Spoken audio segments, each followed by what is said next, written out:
Science is a process of discovery, built on evidence, tested by time. But sometimes, the evidence fights back. In dusty museum drawers, buried beneath ancient stone, or frozen in layers of ice, fossils have emerged that didn't confirm what scientists believed.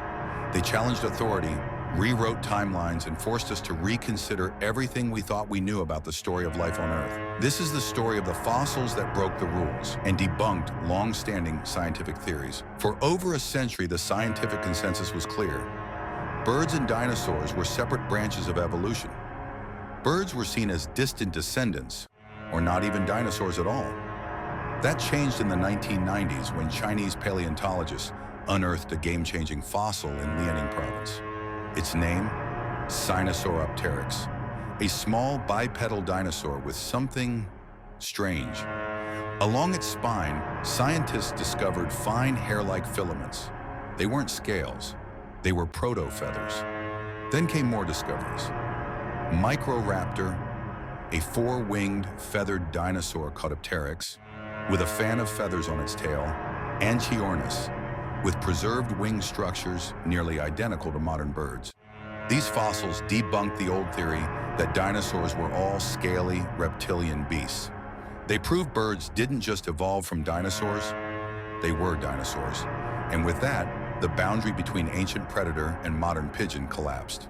For decades, textbooks claimed that lobe-finned fish like the coelacanth had gone extinct 65 million years ago, around the time the dinosaurs disappeared.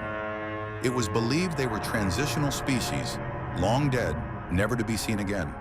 But then, in 1938, off the coast of South Africa, a fisherman pulled something shocking from the deep, a living coelacanth. With lobed fins, a strange tail, and deep evolutionary features, this ancient fish wasn't extinct at all. It was thriving in the unexplored depths of the Indian Ocean. This fossil-turned reality shattered the theory that the ocean had no living fossils left. It reminded scientists that Earth's unexplored places might still harbor ancient secrets. The coelacanth was no longer just a fossil. It was a living rebuke to paleontology's assumptions. In 1974, a team of paleoanthropologists led by Donald Johanson discovered a partial skeleton in Ethiopia. Just 40% complete, but it would change everything. Her name was Lucy. Her species, Australopithecus afarensis. Before Lucy, the common belief was that human ancestors had developed large brains first and then began walking upright. Lucy proved the opposite. Her skull was small, like an ape, but her pelvis and leg bones showed she walked upright on 2 feet. Lucy's fossil debunked the brain-first theory of human evolution. She showed that bipedalism, walking upright, evolved millions of years before our brains began to grow. This forced anthropologists to redraw the human family tree, placing walking, not intelligence, at the foundation of humanity. In the Canadian Arctic in 2004, paleontologists found a fossil that filled one of evolution's most mysterious gaps. Its name? Tiktaalik. It looked like a fish, with fins and gills, but it had features no fish should have. A neck, wrist, bones, lungs. The ability to support its body in shallow water, Tiktaalik became the missing link between fish and amphibians, showing how creatures first crawled out of the water 375 million years ago.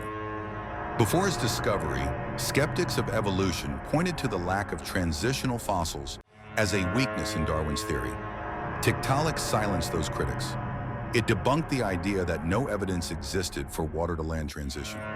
With one fossil, science bridged a 100-million-year gap. Discovered in 1861 in Germany, Archaeopteryx was one of the earliest fossils to show both dinosaur and bird characteristics. Feathers and wings like a bird teeth, claws, and a long bony tail like a dinosaur.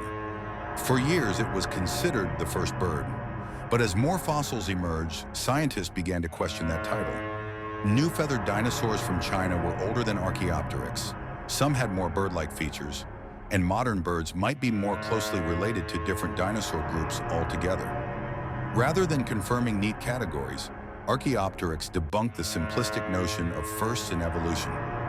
Evolution is messy, a mosaic, not a ladder, and Archaeopteryx became a symbol of that complexity. Not all fossils are true. In 1912, a fossil skull discovered in England, the Piltdown Man, was hailed as the missing link between apes and humans. It had a human-like skull and an ape-like jaw, a perfect fit for early 20th century expectations. But decades later, it was revealed to be a hoax, the skull of a human and the jaw of an orangutan, deliberately stained to look ancient. Piltdown Man debunked nothing, but it fooled everything. And it reminded scientists that skepticism, evidence, and peer review are essential. Even in the fossil record, some bones lie. From birds with teeth to fish with wrists, from extinct creatures found alive to ancient hoaxes exposed. Fossils are more than relics. They are evidence in Earth's courtroom, and they don't care what we expect. Time and again, fossils have stepped into the spotlight and overturned dogmas. They remind us that science isn't fixed. It's alive, evolving with every discovery. And deep in the stone of Earth's past, more truths are waiting to be revealed.